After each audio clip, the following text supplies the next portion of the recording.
चलो क्वेश्चन बना रहा हूं मैं आप लोगों के लिए, ड्राफ्ट कर रहा हूं, देखते जाना।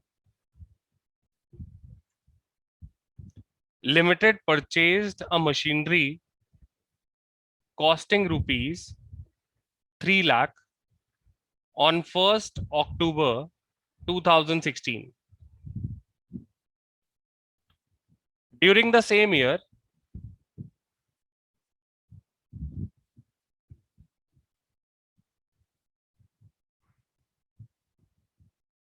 accounting year,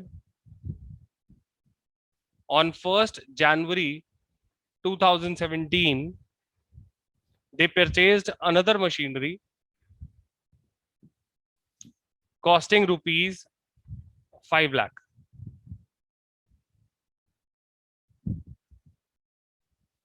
पहले ये बताओ, क्या ये बात समझ आ गई? कितनी मशीनरी खरीदी उन्होंने और कौन कौन सी डेट पे खरीदी? हाँ जी, क्लियर है सबको ये बात? दो मशीन्स परचेज हुई हैं। Yes sir. एक मशीन कब परचेज हुई आपकी? अक्टूबर 1। अक्टूबर 1। अक्टूबर 1 को कितने की मशीन खरीदी आपने? 3 लाख। 3 लाख। और अक्टूबर और जनवरी 1 को आपने कितने की मशीन खरीदी? 5 लाख। 5 लाख रुपीस की। आप सबको टाइमलाइन बनानी सिखाई थी ना मैंने, याद है? टाइमलाइन आप लोग साथ साथ खुद अपनी टाइमलाइन बनाना, ठीक है? That will help you, confidence आएगा, ठीक है? Okay, so on 1st July 2017, company again purchased a machine costing rupees 2 lakh. हाँ जी, कितने की मशीन खरीदी अब कंपनी ने? 2 लाख रुपीस की, राइट? और कौन सी डेट पे खरीदी? डेट का ध्यान रखना, डेट्स का गेम है सारा, ठीक है? तो आपकी डेट कौन सी आ गई मशीन परचेज करने के लिए? 1st of July 2017, ठीक है? The first machine purchased became obsolete and was sold for rupees 1,20,000 on 1st October 2018. You are required to prepare machinery account considering depreciation to be charged at the rate of 10% per annum by straight line method.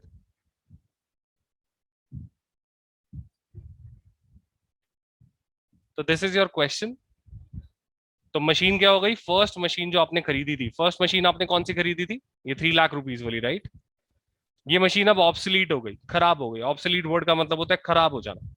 तो machine खराब हो गई and was sold for rupees 1,20,000। उसे आपने बेच दिया 1,20,000 rupees का। कौन सी डेट को बेचा आपने? 1st October 2018। Can you people make timeline? क्या आप लोग बना सकते हो इसकी टाइमलाइन? अपने आप ड्रॉ कर सकते हो? सीखा था सबने टाइमलाइन बनाना? सर हमें वर्किंग नोट्स में टाइमलाइन दिखानी है। आपके लिए बेस्ट है आप टाइमलाइन दिखा दो वर्किंग नोट में, इससे अच्छा कुछ होगा ही नहीं, क्योंकि आपका क्वेश्चन आपको बहुत इजीली समझ आ जाएगा, ठीक है? आप लोग टाइमलाइन बनाओ, टेक योर टाइम। टाइमलाइन कैसे बनाते हैं हम लोग, right?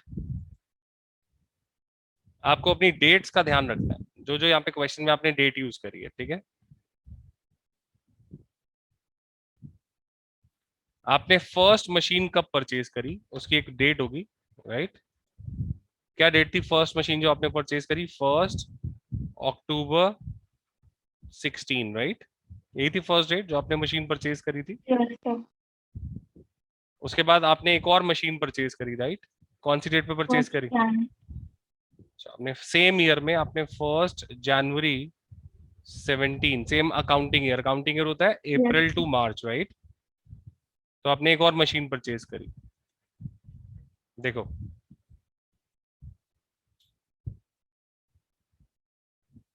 I am marking the dates. आपने इस डेट पे पहली मशीन परचेज करी और इस डेट पे आपने सेकंड मशीन परचेज करी। ठीक है, एंड देन आपके पास 31 मार्च आ जाएगा, और 31 मार्च को आपका अकाउंटिंग ईयर खत्म होता है, राइट, आपका फाइनेंशियल ईयर खत्म हो जाता है। तो 31 मार्च को आपका फर्स्ट फाइनेंशियल ईयर खत्म हो गया, ये आपके लिए 31 मार्च प्लॉट कर दिया हमने। दिस इज योर फर्स्ट 31 मार्च। 31 मार्च कौन से ईयर का होगा ये? 31 मार्च 2017, राइट। फिर अगला 31 मार्च कब आएगा? क्या उसके बीच में कोई और डेट दी हुई है आपको? अगली मशीन कब सेल हुई है? एक परचेज भी करी थी ना, और Yes, sir. July 1. जुलाई 1। तो यहाँ पे इस डेट पे कहीं पे जुलाई 1 हो गया, आपने एक और मशीन परचेज करी, राइट। 1 जुलाई 2017 को ही करी है ना? Yes, sir. Yes, sir. Okay, and इसके बाद आपने एक मशीन सेल करी, एक मशीन बेची है 1 जुलाई 17। जब आपने सेल करी मशीन, तो आपने कितने की सेल करी और कौन सी डेट पे करी? आपने बेची 1 अक्टूबर। 2018. Very nice. सो 1 अक्टूबर 2018 को आपने मशीन बेची, ये आपने फर्स्ट मशीन बेची, राइट। जो आपकी फर्स्ट मशीन थी वो आपने सेल कर दी, इस डेट पे बेच दी आपने, सोल्ड, राइट, सोल्ड। कितने की बेची? 1,20,000 रुपीज की। और आपका अकाउंटिंग ईयर खत्म कब हो रहा है, फिनिश कब हो रहा है आपका फाइनेंशियल ईयर? डेट क्या है? 31st March. 31 मार्च। तो यही आपकी पूरी टाइमलाइन है जो आपने पूरी शो करनी है। ये आपका 31 मार्च 2019 को आपका फाइनेंशियल ईयर वाइंड अप हो रहा है। So this is your timeline. Is this clear to everyone? कैसे बनाई हमने टाइमलाइन? Yes, sir. ये आपके लिए वर्किंग नोट हो गए। देखो, इन डेट्स का ध्यान रखना है आपने सिर्फ। अगर आपने इन डेट्स को कंसिडर कर लिया अच्छे से, तो आपका क्वेश्चन इजीली हो जाएगा। देखो, सर इसमें सिर्फ सोल्ड आइटम लिखते हैं, क्या करते हैं? टाइमलाइन में सिर्फ सोल्ड आइटम लिखते हैं जो बेची हमने। बेची, खरीदी, वे सारी डेट्स आ गई ना। देख, टाइमलाइन पे ध्यान से देखो, देखो टाइमलाइन पे सारी डेट्स आ गई ना। यस सर, डेट्स आ गई, बट आपने डिस्क्रिप्शन सिर्फ जब हमने बेची सिर्फ सबकी लिखी। अच्छा, तो सिर्फ क्योंकि आपके पास और कोई डेट नहीं है ना, आप डेट सोचो। आपके लिए जो इंपॉर्टेंट डेट्स है, आपने कब कब खरीदा। देखो, ब्लैक पेन से मैंने मार्क करा आपने कब कब खरीदा, ध्यान से देखना। मैंने अलग अलग कलर से प्लॉट करा है, इसीलिए इनको देखो। Can you see? Yes sir. और जो बेची है वो एक ही मशीन बेची है ना, बाकी तो कंटिन्यूड है ना मशीन्स, उनको तो कुछ नहीं करना ना। Yes sir. तो समझ आ इसलिए, गया। ठीक है, क्लियर है भैया फंडा? Yes sir. करें आगे कंटिन्यू फिर? Yes, sir. चलो, सब लोग फॉर्मेट बना सकते हैं, राइट। सबको फॉर्मेट बनाना आता है अच्छे से। Make your format first. Ledger का फॉर्मेट बनाना सबको आता है, सिखाया हुआ है ना लेजर बनाना। Yes, sir. देखो, फॉर्मेट सबके लिए तैयार है यहाँ पे। अब आपने सिर्फ डेट्स को फॉलो करना है, टाइमलाइन को ध्यान से देखना। आपने सबसे पहले 1 अक्टूबर 2016 को एक मशीन परचेज करी, राइट। तो जब आप मशीन परचेज करोगे, तो आपकी जर्नल एंट्री होती है मशीन टू बैंक, राइट। तो आप मशीनरी के अकाउंट में क्या लिखोगे? To bank. क्या ये बात क्लियर है? Yes, sir. कितने की मशीन खरीदी थी आपने सबसे पहले? 3 lakh. 3 लाख रुपीज लिख दिया मैंने।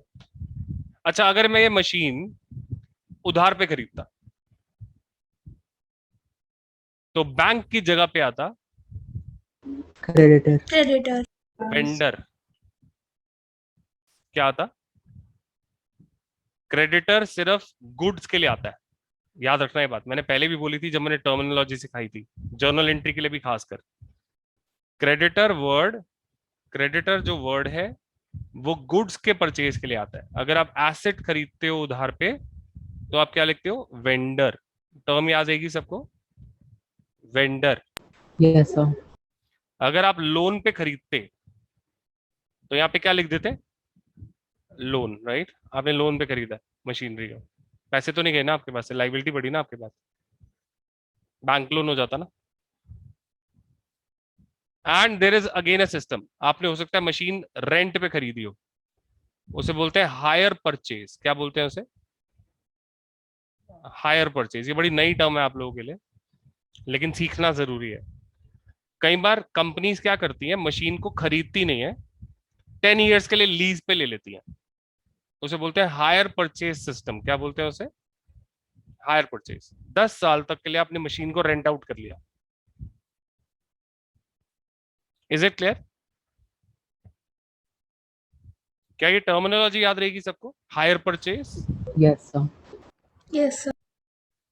तो अगर मैं कंपनी हूं, मैंने 10 ईयर्स के लिए मशीन को लीज पे ले लिया और मुझे 10 साल के बाद मशीन वापस करनी है, मैंने सिर्फ रेंट पे करा है उस मशीन का 3 लाख रुपीज, तो मैं यहाँ पे क्या लिख दूंगा उसके लिए? टू बैंक की जगह पे to hire Higher purchase. purchase. Hire purchase account. अब क्लियर है फंडा सबको? चलो आगे। Yes, sir. सर अगर रेंट पे किसी ने दी है तो हम हायर क्या लिखें? हायर परचेज, बैंक की जगह पे लिख देंगे हायर परचेज, ठीक है? नहीं, अगर जिसने दी है हाँ। रेंट पे। जैसे अगर हमने रेंट पे मशीन अच्छा, Buy. हमने किसी को रेंट पे दी है, यस सर। तो हम अपने अपने टर्म पे भी अकाउंट नहीं बना रहे हैं, वो आपके लिए एक प्रोडक्ट है, उसको आपका सेल्स अकाउंट की तरह चलेगा, right? That is different concept. आप यहाँ एसेट की बात कर रहे हो। ठीक ओके है? सर। अच्छा, अब ये फंडा क्लियर है सबको मशीनरी के बारे में? पहले आपने मशीन कब खरीदी? 1 अक्टूबर। तो टाइमलाइन पे जो आपको फर्स्ट डेट दिख रही है उसका लॉजिक क्लियर हो गया? क्या करा हम लोगों ने? Yes, sir. चलो टाइमलाइन की नेक्स्ट डेट पर आ रहे हैं। So 1 January 2017, right? दोबारा से क्या लिखोगे? मशीन खरीदी आपने एक और, bank account 5 lakh. To bank account and you will write 5 lakh.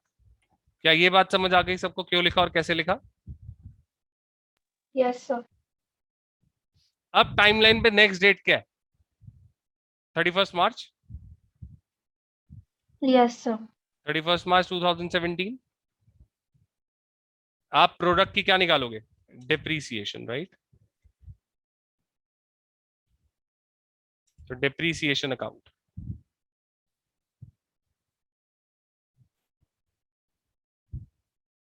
Please confirm. इतनी बात क्लियर हो गई सबको? बाय डिप्रीसिएशन अकाउंट तो जो डेप्रिसिएशन होती है वो हमेशा ईयरली बेसिस पे ही निकलती है। हमेशा पर एनम। अब आप क्या लिखोगे? मशीन 1, मशीन 1 की अलग डेप्रीसिएशन निकाली जाएगी, मशीन 2 की अलग डेप्रीसिएशन निकाली जाएगी। हाँ जी, क्या क्या लिखना है? Machine 1, machine 2। अब मशीन 1 की डेप्रीसिएशन कैसे निकलेगी? देखो, आपकी 3 लाख की मशीन थी, उस पे आपने कितना परसेंट उसे डिप्रिशिएट करना है? 10% डिप्रिशिएट करना है। और कितने मंथ्स के लिए करना है? आपने 1 अक्टूबर को खरीदी थी ना मशीन, तो 6/12, राइट? क्या ये बात समझ आ गई? 1 अक्टूबर टू 31 मार्च। हाँ, कितना टाइम हो गया? देखो 6 मंथ हो गए ना। 6 Check करो। months हो गए।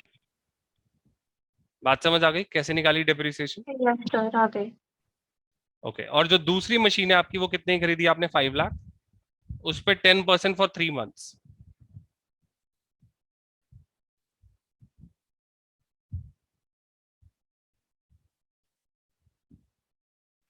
मे आई कंसिडर कि ये लॉजिक सबको समझ आ गया? जल्दी से बताओ, फंडा क्लियर?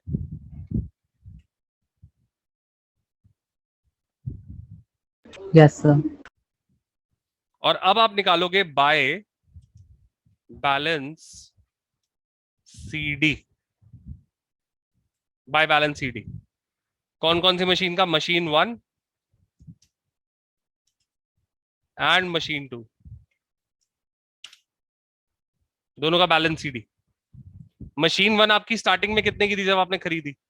3 लाख। हाँ जी, मशीन 1 कितने की थी? 3 लाख कितनी -15,000। डेप्रिशिएट हो गई? Very nice, -15,000। तो आपके पास मशीन 1 कितने की रह गई बच्चे? 2,85,000। Very good. सो 2,85,000 की आपकी मशीन रह गई। और मशीन 2 कितने की थी आपकी? 5 5 lakh, minus 12,500. Very good. So 5 lakh minus 12,500, right. अब आपकी मशीन कितने की रह गई, ये वाली? 4,87,500।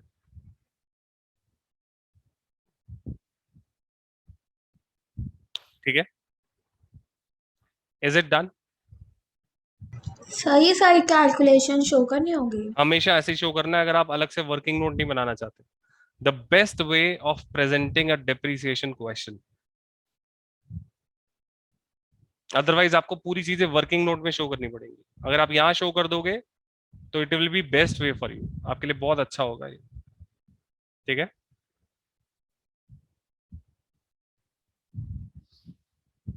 अब आपको क्या करना है,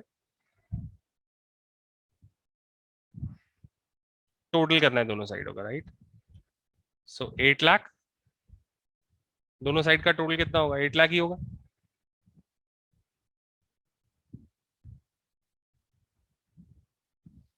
एट लाख ही होगा ना इसका, 3 and 5।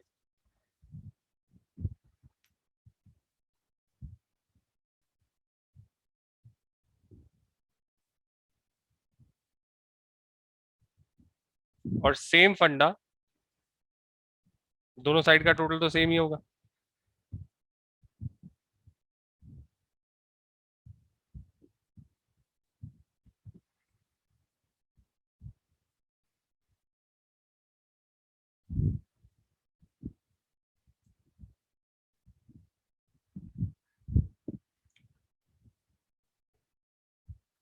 क्या ये फर्स्ट ईयर कंप्लीट हो गया? समझ आ गया सबको कैसे हुआ?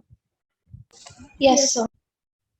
और जो बैलेंस सीडी की डेट थी वो भी 31 मार्च होगी, आपको उसके आगे डेट भी लिखनी पड़ेगी। This is your date. Sir balance BD 1 April हो जाएगा। एग्जैक्टली, तो वो क्या हो जाएगा? 1 अप्रैल 2017, राइट। बैलेंस सीडी जो था, अब वो आपके लिए क्या बन जाएगा? बैलेंस बीडी बन जाएगा, राइट। 2 by राइट, और आप लिखोगे अलग अलग मशीन का बैलेंस हमेशा। So you'll right M1 and M2। तो मशीन 1 का बैलेंस कितना है आपके लिए? 285। 2,85,000. Very nice, 285। और मशीन 2 का बैलेंस कितना है आपके लिए? 487, 500। क्या ये फर्स्ट ईयर का लॉजिक सबको क्लियर हो गया अच्छे से, कैसे करा?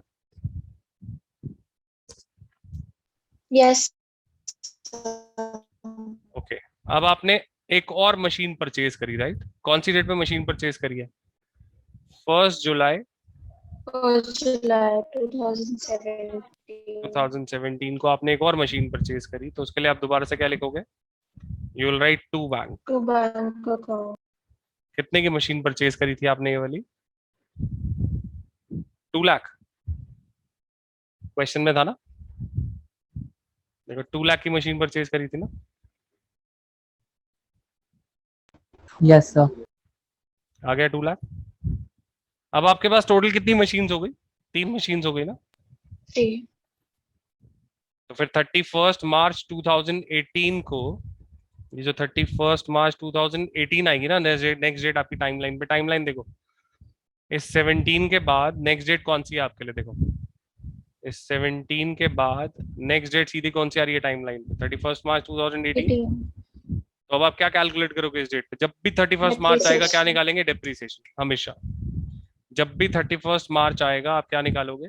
डेप्रीसिएशन निकालोगे, right. So you will calculate depreciation. Sir ये हमेशा क्रेडिट साइड पे ही आएगा ना? डेप्रीसिएशन से मशीन की वैल्यू बढ़ेगी या कम होगी, सोचो।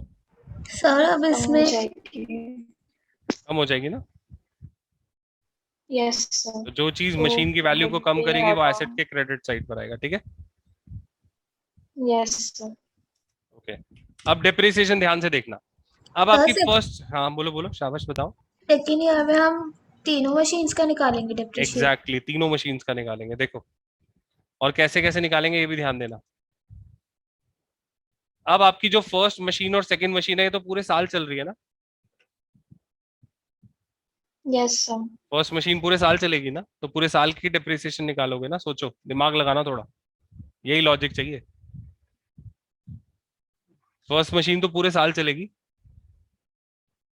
सेकंड मशीन भी पूरे साल चलेगी, लेकिन जो थर्ड मशीन है वो आपने 1 जुलाई को परचेज करी है, तो कितने मंथ्स चलेगी? 9 मंथ्स 9 चलेगी। 9 months. तो 9 मंथ्स की डिप्रिसिएशन आई। अब क्लियर है फंडा कैसे निकाला? सर इसमें 10% लगेगा ना हमेशा? क्योंकि 10% क्वेश्चन में गिवन है बच्चे, अगर यहाँ 20% होता तो 20 निकालते, ठीक है? Okay sir.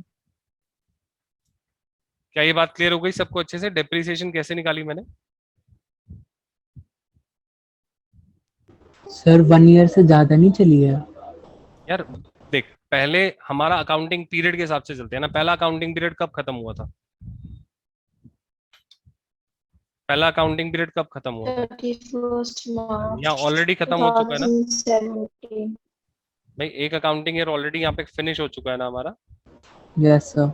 अब कौन सा अकाउंटिंग ईयर फिनिश हो रहा है? तो जो मशीन है वो पूरा साल ही चली है ना यहाँ से यहाँ तक। पहले की डिप्रिसिएशन तो हम पहले निकाल चुके हैं ना ऑलरेडी। सर ये दोनों machines पूरे साल चली है ना? आपकी ना वॉइस ब्रेक हो रही है, एक बार दोबारा से। नहीं नहीं होगा। एक कंपनी हमेशा सेम स्टैंडर्ड फॉलो करती है, तो एक कंपनी की डिप्रिसिएशन का रेट सेम होगा चाहे मशीनें 10 हो, ठीक है? और वो कंपनी की मतलब मर्जी होती है, कितने भी रख सकते हैं वो। नहीं नहीं, consistency principle, industry standard fix होते हैं। गवर्नमेंट टैक्स के लिए पकड़ लेगी, ज्यादा डिप्रिसिएशन कैसे दिखा दी? डिप्रिसिएशन अगर कंपनी ज्यादा दिखा देगी तो लॉस ज्यादा नहीं दिखा देगी अपना? सोच एक बार ध्यान से। Yes sir. तो लॉस ज्यादा दिखा देगी तो टैक्स बचा लेगी, तो फिर आ जाएगी गवर्नमेंट बीच में, सर कैसे टैक्स मतलब बचा लिया। हर एक टाइप की मशीन में सेम डेप्रिसिएशन है? हाँ हाँ हाँ, ठीक है। आप एक कार लेते हो तो सब कार की डिप्रिसिएशन सब कारों पे सेम होती है। आप एक फोन लेते हो तो फोन की डिप्रिसिएशन हर एक फोन के लिए सेम होती है, ठीक है? सर कंपनीज की डिफरेंट मतलब डिफरेंट कंपनीज की डिफरेंट डिप्रिसिएशन हो सकती है। डिफरेंट मशीन्स की डिफरेंट डिप्रिसिएशन हो सकती है। अगर एक कंपनी ने 5 अलग अलग मशीनें रखी हुई हैं, तो उन 5 मशीन हो सकता है किसी मशीन की लाइफ 20 साल है, किसी मशीन की लाइफ सिर्फ 3 साल है, तो उस पर डिप्रिसिएशन अलग हो गई ना फिर,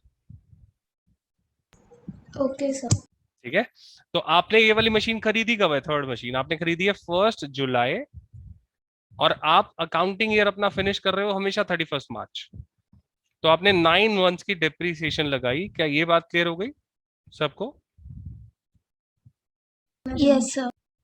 यस सर। यही मेन लॉजिक है जिसकी वजह से आपको डेट्स पे बच्चे गलती करते हैं। डेट पे गलती नहीं करनी। अगर आपकी टाइमलाइन सेट है ना, तो आपकी गलती नहीं हो सकती इस क्वेश्चन में बिल्कुल भी। ऑफ कोर्स थोड़ी सी कैलकुलेशन करनी पड़ेगी, ठीक है? कैलकुलेशन तो आपको प्लस माइनस है, वो उसमें भी कोई बहुत ज्यादा चीजें नहीं है, प्लस माइनस करना है। ओके, तो अब आपका जो बैलेंस सीडी है वो कौन सी डेट पे निकलेगा? मशीन आप ईयर कब एंड कर रहे हो अपना?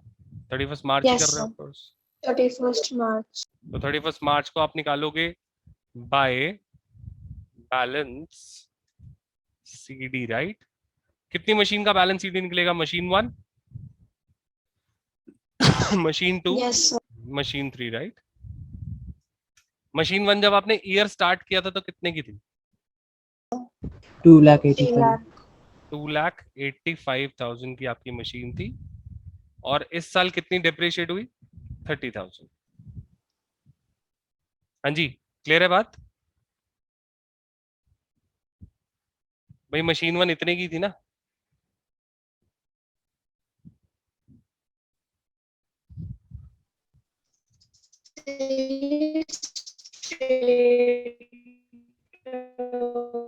आपकी वॉइस ब्रेक हो रही है बच्चा, वॉइस।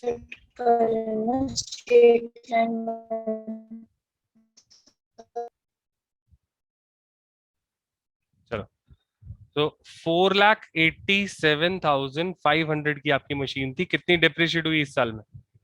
50,000।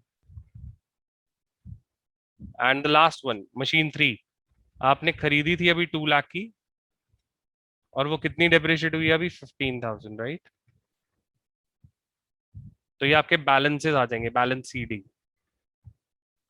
तो कितनी रहेगी मशीन? 2,55,000, राइट? 2,55,000 की मशीन 1 रह गई आपके लिए.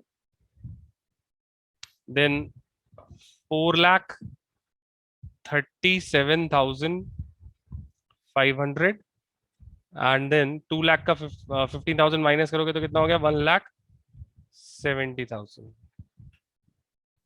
ये तीनों मशीन्स की वैल्यू आ गई. और अब आपको करना है टोटल.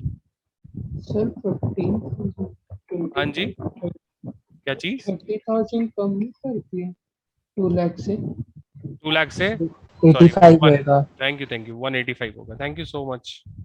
185 और टोटल कर देंगे दोनों साइड का तो 2 + 2 4 + 4 कितना हो गया? 8.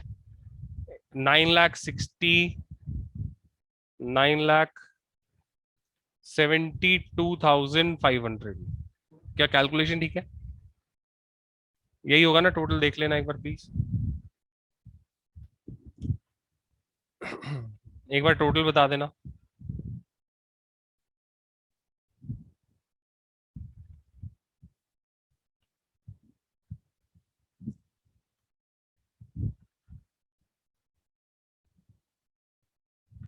यस सर सही है. सही है. और ये जो अब आपके बैलेंस सीडी होंगे ये नेक्स्ट ईयर के लिए क्या होंगे? Balance BD. सो 1 अप्रैल 2018 को ये आपके लिए क्या हो जाएगा? 2 बैलेंस बीडी तीनों मशीन्स का M1 M2 M3 और कितना कितना बैलेंस है आपके पास तीनों मशीन्स का? 2,55,000 4,37,500 1,85,000. राइट. अब टाइमलाइन पे आ जाओ. आपने एक मशीन को बेचा, देखो कौन सी डेट पे बेचा है? 1 अक्टूबर, राइट. फर्स्ट मशीन बिक गई ना 1 अक्टूबर को. फर्स्ट मशीन को आपने सेल कर दिया ना 1 अक्टूबर, राइट. तो आपको 1 अक्टूबर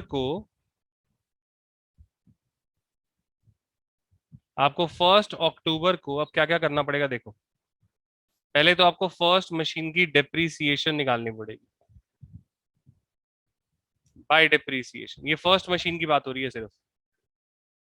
इस फर्स्ट मशीन को आपने कितने का बेचा उसका सेल प्राइस आपको इधर लिखना पड़ेगा. By bank. पैसे आएंगे आपके पास. आपने मशीन को बेचा है. एंड बाय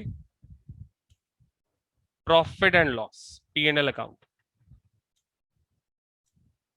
P&L अकाउंट ये आपके लिए होता है लॉस का अमाउंट. अगर लॉस है तो इस तरफ, अगर प्रॉफिट होगा तो डेबिट साइड पर लिखोगे, राइट. यही 3 चीजें सीखी थी ना हमने करने के लिए, याद है. और ये तीनों काम कौन सी डेट पे रिकॉर्ड होंगे? 1 अक्टूबर. फर्स्ट मशीन का सब कुछ आप सेटल कर दोगे 1 अक्टूबर के लिए.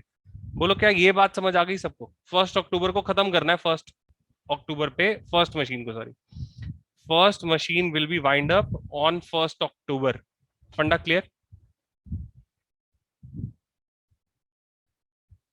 Yes, sir. अब मैं इसके लिए एक छोटा सा वर्किंग नोट बना रहा हूं आपके लिए. एक छोटा सा वर्किंग नोट, ठीक है.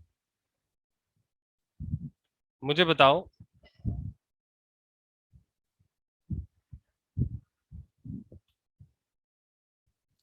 आपने जो फर्स्ट मशीन को बेचा है, cost of machine first on कौन से ईयर में बेचा है? 2018. 1 अप्रैल 2018 को इसकी कॉस्ट क्या थी? 2,55,000. यही थी. देखो इस मशीन की कॉस्ट कितनी है? 2,55,000. राइट. यही है ना मशीन की कॉस्ट. 2,55,000 की है ना 1 अप्रैल को मशीन जिस ईयर में बेचा है उस वाले ईयर की बात कर रहा हूं मैं सिर्फ. यस अब कौन सी डेट तक ये मशीन चली? October 1, 2018. तो इसकी डेप्रीसिएशन कितनी होगी? डेप्रीसिएशन, ठीक है, टिल 1 अक्टूबर 2018 कितनी निकलेगी डेप्रिसिएशन? 15,000. कैसे निकाली आपने, जल्दी से बताओ। 3 लाख का, शाबाश, 3 वेरी गुड, lakh का 10% into 6/12. वेरी गुड, शाबाश, क्योंकि स्ट्रेट लाइन मेथड था, राइट? तो ओरिजिनल कॉस्ट पे डेप्रिसिएशन निकालनी है, बस यही लॉजिक समझना है सबने। अगर ये लॉजिक समझ आ गया तो काम हो गया। जल्दी से बताओ ये डेप्रिसिएशन कैसे निकाली, समझ आ गई सबको? Yes sir. तो कितनी डेप्रिसिएशन आई हमारे पास इसके लिए? 15,000। 15,000। सर मुझे समझ नहीं आया। ओके, आपने जो फर्स्ट मशीन को बेचा है वो कौन सी डेट पे बेचा है? कौन सी डेट पे बेचा है आपने? 1 अक्टूबर। 1 अक्टूबर। और आपके पास मशीन की जो कॉस्ट अवेलेबल है कौन सी डेट की अवेलेबल है? 1 अप्रैल। तो क्या ये 6 मंथ्स sir. और चली मशीन के नहीं चली? सोचो, 6 मंथ्स और चली ना मशीन, यस सर। तो 6 मंथ्स की डेप्रिसिएशन कैसे निकालोगे? यही निकालोगे ना आप। Yes sir. तो अब जो वैल्यू आएगी उसे आप क्या बोलोगे? Book value. बुक वैल्यू पता चल गई ना सबको? बुक वैल्यू क्या होती है? हाँ जी, बुक वैल्यू क्या होती है? पता चल गया ना सबको? तो मशीन की बुक वैल्यू कितनी आ गई? 2,40,000। यानी मशीन की आपके हिसाब से क्या वैल्यू है? 2,40,000। लेकिन मशीन को बेचा कितने का है? 1,20,000। 1,20,000। Sold for 1,20,000। तो लॉस है क्या प्रॉफिट? आपकी 2,40,000 की चीज आपने कितने में बेच दी? 1,20,000 में, राइट? तो पहले तो आपने डेप्रीसिएशन कितनी निकाली टिल अक्टूबर? 15,000। फिर आपने 1,20,000 में उसे सेल कर दिया और आपका लॉस भी कितना हुआ? 1,20,000। अब बोलो, क्या ये बात समझ आ गई? ये 3 अमाउंट कैसे आए, समझ आ गए?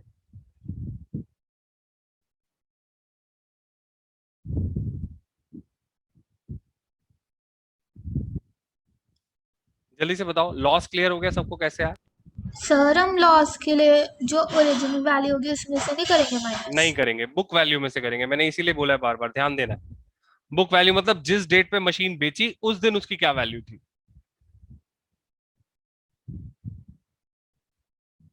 ठीक है? Yes sir. और अब आपके लिए एक इंपॉर्टेंट बात, मशीन 1 की वैल्यू कितनी थी साल के स्टार्टिंग में? 255। Yes sir. Make sure in तीनों का टोटल भी सेम हो। अगर नहीं है तो आप कहीं ना कहीं गलती कर रहे हो। मशीन 1 खत्म हो गई,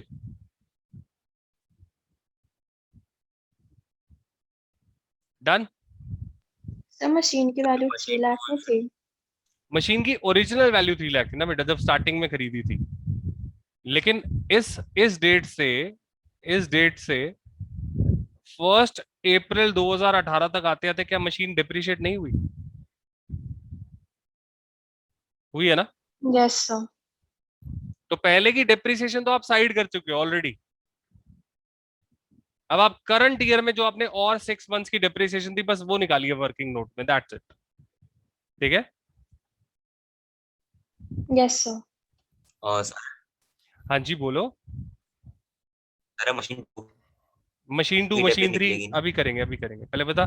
मशीन 1 का पूरा लॉजिक क्लियर हो गया अच्छे से? Yes sir. चल वेरी नाइस।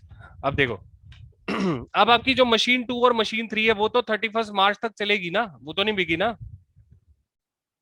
No sir. तो 31 मार्च 2019 को आप निकालोगे बाय डेप्रीसिएशन।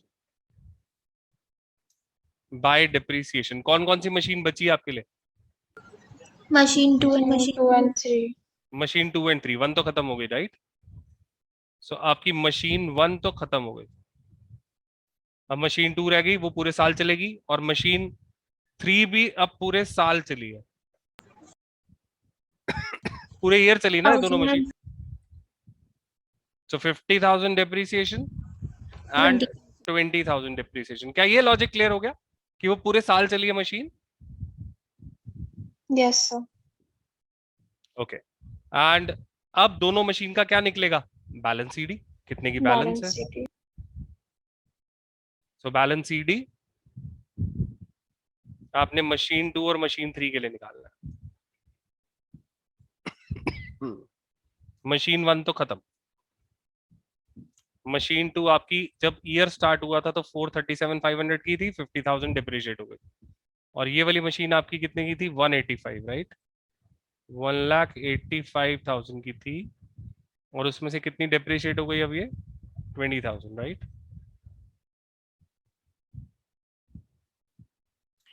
आ गया समझ कैसे करा? Yes sir. क्या ये सबको क्लियर हो गया अच्छे से?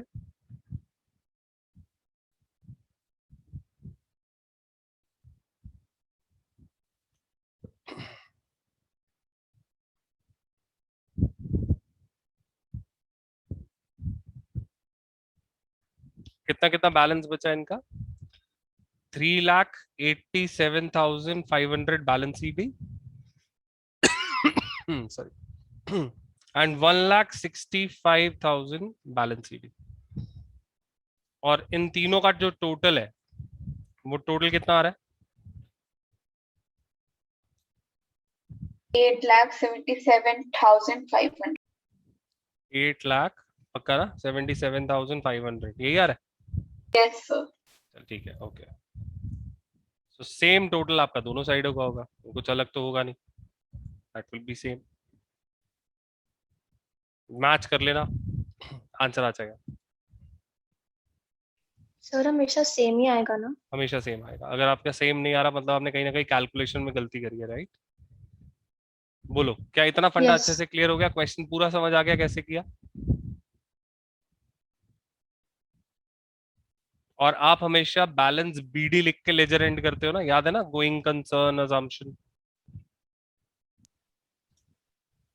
तो आप लास्ट में क्या लिखोगे? बैलेंस बीडी कौन कौन सी machine? Machine 1, machine 2, sir Sorry, machine machine- 2 and machine 3। Thank you so much. Machine 2 and machine 3। और आपका बैलेंस कितना है दोनों मशीन्स का? ये रहा, राइट?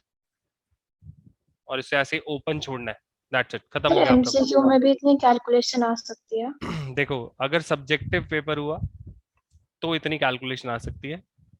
एमसीक्यू में आपको डेप्रिसिएशन या प्रॉफिट एंड लॉस निकालने के लिए बोला जा सकता है कि आप फाइनल ईयर का आपको बैलेंस दे Okay, दिया sir. कि कॉस्ट ऑफ मशीन दे दी 1 अप्रैल की और बता दिया कि वो 6 मंथ्स मशीन चली है, उसकी बुक वैल्यू निकालो और उसका लॉस प्रॉफिट निकालो। देखो ये चीज अलग से 1 मार्क में आ सकती है, राइट?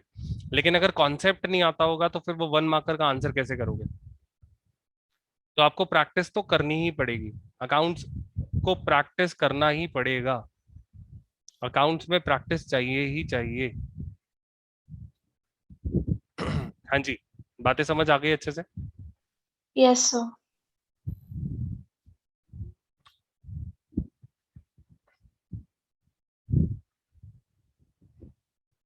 सो दैट्स इट, आपका ये छोटा सा क्वेश्चन था।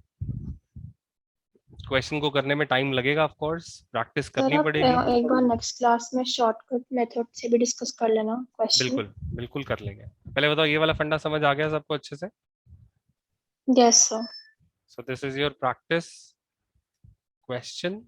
अब आपने एक छोटा सा काम क्या करना है, सबने एक एक एक्सरसाइज, एक छोटा सा काम, ये 10% की जगह 20% करके सेम क्वेश्चन रिपीट करना है। हो जाएगा? जल्दी से बताओ। इसको सर एक बार इसका 10% की जगह, सॉल्यूशन भी सेंड कर दूं? इसका मैं ये पूरा का पूरा आपके साथ शेयर ही कर रहा हूँ, पूरा पीडीएफ जो जो चेंज आता जा रहा है डेली बेसिस पे मिलता जाएगा, ठीक है? मुझे बताओ, क्या ये 10% की जगह 20% करके सेम स्टेप से क्वेश्चन सॉल्व कर लोगे सब लोग? ट्राई हो जाएगा? Yes sir. Yes sir. ठीक है, बस एक क्वेश्चन ट्राई कर लेना, ये वाला 10 की जगह 20 कर देना, सारे लॉजिक क्लियर हो जाएंगे पूरा का पूरा, ठीक है? Okay sir. That's it.